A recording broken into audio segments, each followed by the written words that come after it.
Hey, Houston, we've had a problem here. This is Houston. Say again, please. Houston, we've had a problem. AP Physics C 2.2b, so we're talking about forces. We want to resolve forces into something called components.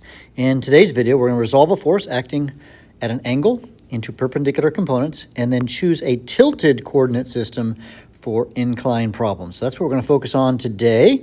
First of all, here's the question. Think about it. We've got a box that sits on a ramp. All right, what's the hook? We've got a box that sits on a ramp at some angle, right?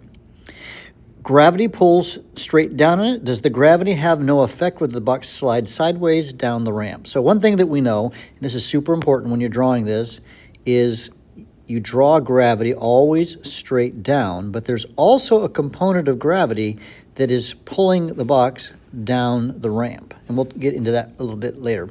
So for a force F acting at an angle, so let's say I have a force at some angle, theta.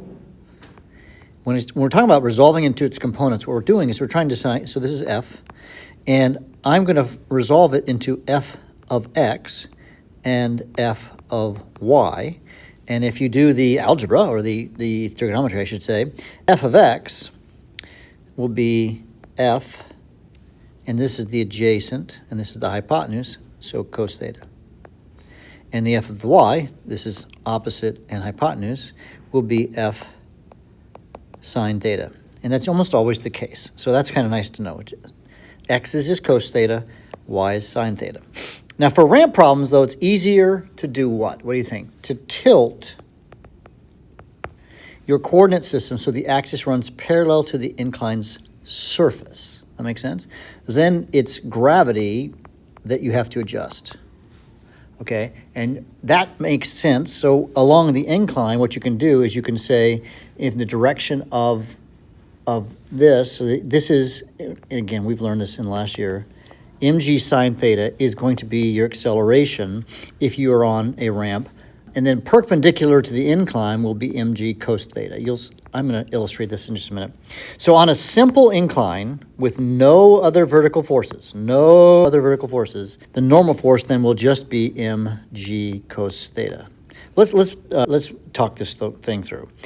And it's really the answer to the hook. If we just draw a ramp, right, the typical ramp, and instead of putting a dot, I'm going to put a dot for our box. And we're going to have gravity. So gravity is downward, right? But if we were to break this down into its component, actually, let's back up. The normal force is going to be this way because it's perpendicular, right? So this right here is a 90-degree angle between here and here, right?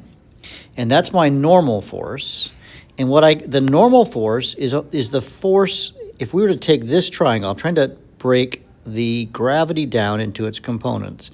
At an angle, though, it's going to have a downward force that's tilted, and then this force right here. And if this is angle theta, okay, you be very good at these little diagrams, that makes this theta because of like triangles.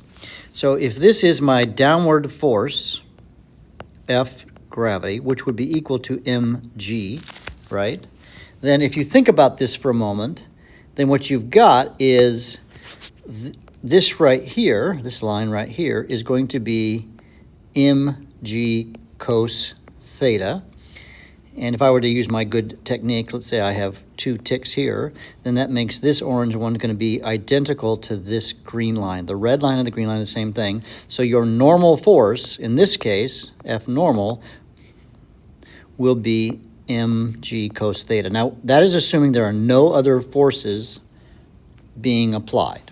Okay, if I'm pushing down on the ball, or there's other things that can happen, but in a very simple system. Now, down the ramp, so down the ramp is what's the acceleration down the ramp is going to be this line, and this line will be mg sine theta. So that's the force, or the acceleration, if you think about it. We learned this last year. Acceleration is g sine theta if you have a ramp with no friction, there's no other variable happening. And so this helps us to understand, you need to just know these things cold for AP land, that be able to draw this diagram and understand these lines here. Now this line here is whatever, it might be just be shorter. That make sense? So let's do an example. All right, we've got a 5 kilogram box sitting on a 30-degree angle. Okay, all right, let's draw this. I'm drawing it the opposite direction on purpose, so that's 30 degrees. I've got a box, which we're just going to make a dot, okay, because that's the center of gravity of the box. Find the components of the gravity along the perpendicular to the incline, da-da-da. So along the incline, it's mg sine 30. Again, let's just make sure if I draw this, draw that, and so I just come back, boom, dashed line. All right, so you're looking for along the incline. That's going to be this line right here. You'll just say mg sine 30. So m is 5 times 10, so 50. So it's 50 sine 30. And then for the normal force, which is this line right here, technically it's this line here, but it's mirrored right, geometrically from this. Remember, this is also 30 degrees. That'll be 50 cos 30 to put our answers. So we put those in the calculator. Isn't the sine 30 a half, isn't it? Yeah, so this is 25. 50 cos 30 is not going to be a nice number. That's 43. Okay? So this would be 25 newtons here, and this would be 43 newtons here. Now, what's the acceleration? Acceleration would just be g sine 30. So sine of 30 is a half times 10.